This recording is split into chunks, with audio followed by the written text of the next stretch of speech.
Window dressing itu adalah pastinya ketika kita tutup buku di tahun 2022, kita ingin ada capture harga saham kita dalam kondisi yang cukup bagus untuk bisa masuk ke dalam annual report dong. Hmm.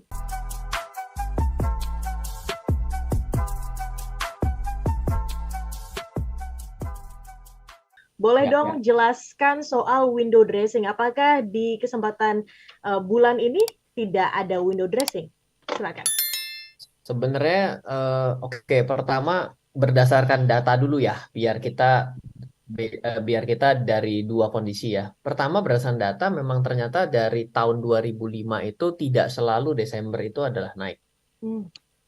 Jadi jangan pernah punya mitos bahwa pokoknya Desember ini udah saatnya cuan gitu, nggak selalu gitu. Itu sudah bisa silahkan nanti Anda buka ya. Dan yang menyebabkan biasanya yang menyebabkan dia itu turun di Desembernya adalah kalau di bulan sebelumnya sudah mengalami kenaikan. Jadi udah ditebus di depan, belakangnya mulai turun malahan. Dan sayangnya secara pattern kita November itu ya kayak gitu. Jadi dia sudah cukup naik gitu ya. Jangan dilihat dari bulan-bulan sebelumnya lagi ya itu lebih tinggi gitu ya. Tapi sudah cukup naik gitu. Jadi kayaknya di sini malah terjadinya adalah yang dalam keadaan penurunan gitu. Nah, sebenarnya logika dasarnya kenapa sih yang namanya bulan Desember kembali lagi setelah itu pendidikannya gitu ya, literasinya. Sebenarnya kenapa sih di Desember itu ada kata-kata window dressing? Window dressing itu adalah pastinya ketika kita tutup buku di tahun 2022, kita ingin ada capture harga saham kita dalam kondisi yang cukup bagus untuk bisa masuk ke dalam annual report dong. Hmm. Hmm. Ya dong. Ya, atas keinginan bersama semua orang itulah maka akhirnya itu yang biasanya bisa bisa terjadi gitu ya. Tapi itu nggak selalu gitu ya. Hmm. Santarelli juga seperti itu. Santarelli itu adalah katanya kalau menjelang libur mendukung daripada window dressing ini maka muncullah istilah Santarelli gitu ya. Biasanya setelah Santarelli kalau bulan Januari namanya lah Januari Effect gitu kan ya. Jadi, iya, jadi orang bursa ini pinter banget dah kalau bikin nama ya. Black Monday, Black Friday, Santarelli, ya pokoknya banyak dah gitu. Itu ciri-ciri orang yang ngomong saham lulu tuh gitu tuh di Instagramnya ya. Nanti kalau lihatin di bulan Januari ngomong namanya adalah Januari Effect. Kalau Desember ngomongnya Santarelli. Yang kasih yang lain gitu loh materi. Sudah mulai bosen juga kayak lagu rusak.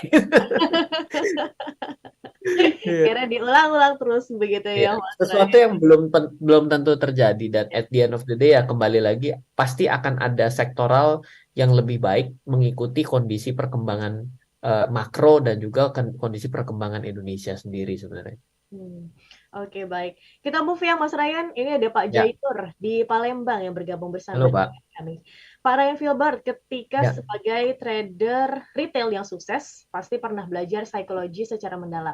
Apa ya, exercise atau latihan yang Bapak lakukan sehingga punya pikiran yang tenang ketika trader?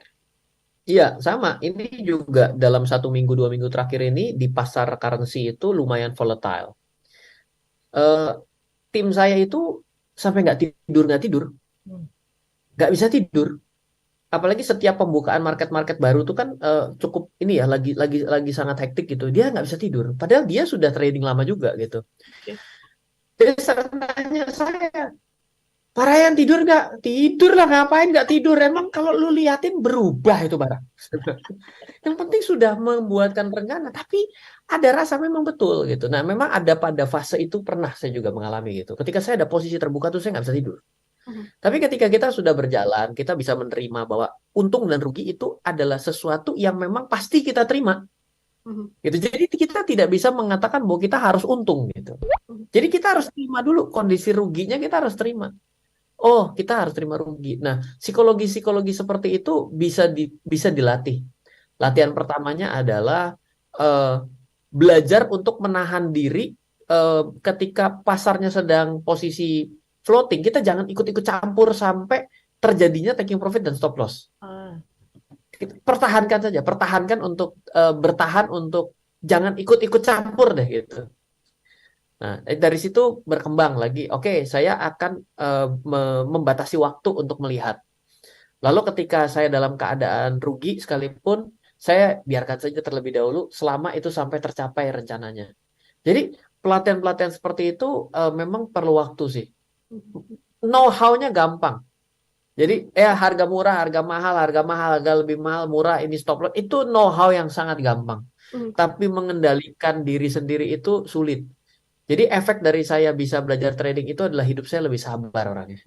Oh, oke. Kelihatan kan saya orangnya sabaran kan sekarang ya. Sabar sekali Mas Ryan. Sabaran mau mukul orang.